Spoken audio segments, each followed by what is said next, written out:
La agonía y el éxtasis. Vida de Miguel Ángel. Irving Stone. Capítulo 9. Aquella noche no le fue posible dormir. Se revolvía insomne en el lecho. La habitación era un horno, pues su padre decía que el aire que penetraba por una ventana era peor que una puñalada.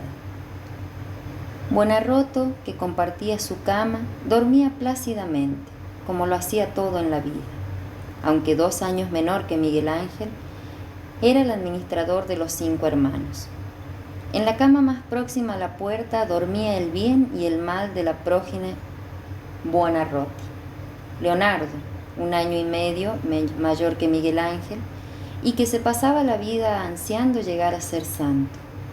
Junto a él estaba Giovan Simone, 4 años menor, perezoso, descortés con sus padres, que una vez había incendiado la cocina de Lucrecia porque ésta lo había reprendido. Sigismondo, el más pequeño, dormía todavía en la cuna, a los pies de la cama de Miguel Ángel. Este sospechaba que el pequeño jamás sería más que un tonto, ya que carecía de la capacidad de aprender.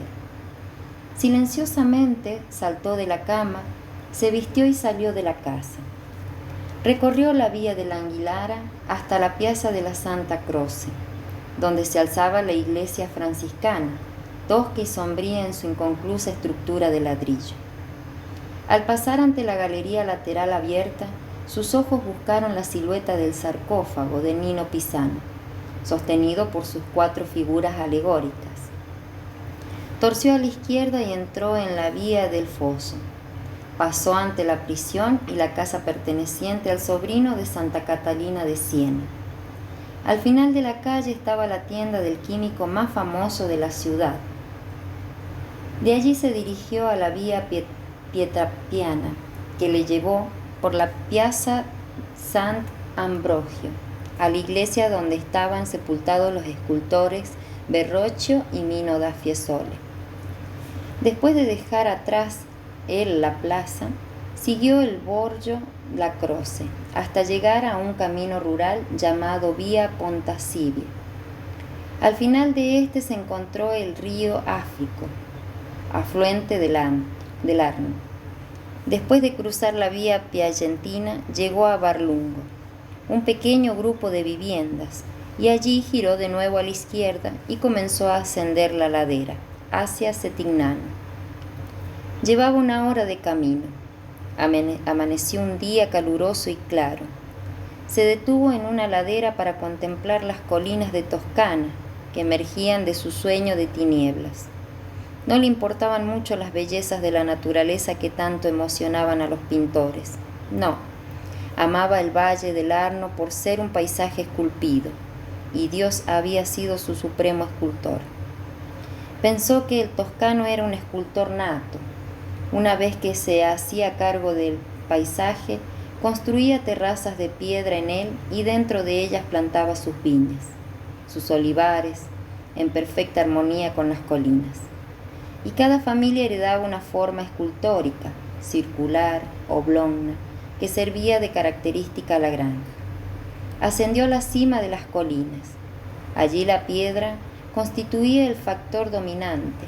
Con ella, el campesino toscano construía sus casas, rodeaba sus campos, formaba terrazas en escalones en sus laderas y protegía la tierra contra la erosión.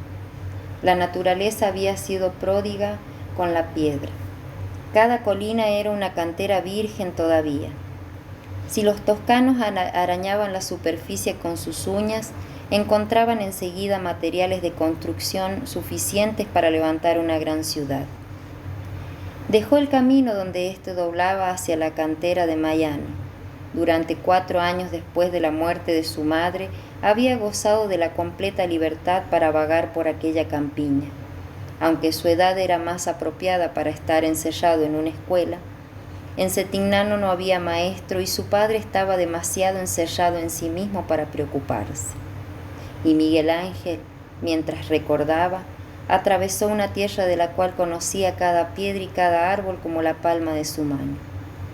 Llegó a la aldea de Settignano, una docena de casas agrupadas en torno a una pequeña iglesia de grisácea piedra. Aquel era el corazón de la tierra de los canteros, y de allí habían salido los más grandes Scapellini del mundo, las generaciones que habían construido Florencia. Estaba a solo 3 kilómetros de la ciudad, en el primer promontorio sobre el suelo del valle. Se decía de Setignano que las colinas que rodeaban a la aldea tenían un corazón de piedra y pechos de terciopelo. Al atravesar el diminuto poblado rumbo a la casa de Buonarroti, llegó a la casa en cuyo patio de canteros se había formado Desiderio de Setignano. La muerte lo había obligado a dejar el martillo y el cincel a la edad de 36 años, pero ya entonces era famoso. Miguel Ángel conocía bien sus tumbas de mármol en Santa Croce y Santa María Novella, con sus exquisitos ángeles y la Virgen tallada con tanta ternura que parecía dormida más que muerta. Desiderio había tomado como aprendiz a Mino da Fiesole, un joven cantero a quien enseñó el arte de esculpir el mármol. Ahora ya no quedaba un solo escultor en Florencia. Ghiberti, que había sido maestro de Donatello y de los hermanos Pogliaiuolo, murió unos 33 años antes. Donatello, que llevaba ya 22 años bajo tierra, había dirigido un taller de escultor durante medio siglo, pero sus discípulos, Antonio Rossellino, murió 9 años antes, Luca della Robbia 6 y Verrocchio acababa de fallecer. Los hermanos Pogliaiuolo estaban en Roma desde hacía 4 años y Bertoldo, el favorito de Donatello y heredero de sus vastos conocimientos y de su taller, estaba mortalmente enfermo. Andrea y Giovanni della Robbia, adiestrados por Luca, su hermano, ya no esculpían la piedra y se dedicaban a bajorrelieves de terracota esmaltada. Sí, la escultura había muerto. Al contrario de su padre, que deseaba haber nacido 100 años antes, Miguel Ángel solo podía haberlo hecho 40 años antes, para poder aprender bajo la tutela de Ghiberti, o 30 años para ser aprendiz de Donatello. Pero no, había nacido demasiado tarde y en una región en la cual, por espacio de 250 años desde que Nicola Pisiano desenterró algunos mármoles griegos y romanos, se había creado en Florencia y el valle del Arno la mayor riqueza en escultura que se conociera desde los tiempos de Fidias, el escultor del Partenón de Atenas. Una misteriosa plaga que atacaba a los escultores de Toscana se había llevado hasta el último de ellos. La especie, después de haber florecido tan gloriosamente, estaba ahora extinguida. Encogido el corazón de angustia, Miguel Ángel reanudó su camino.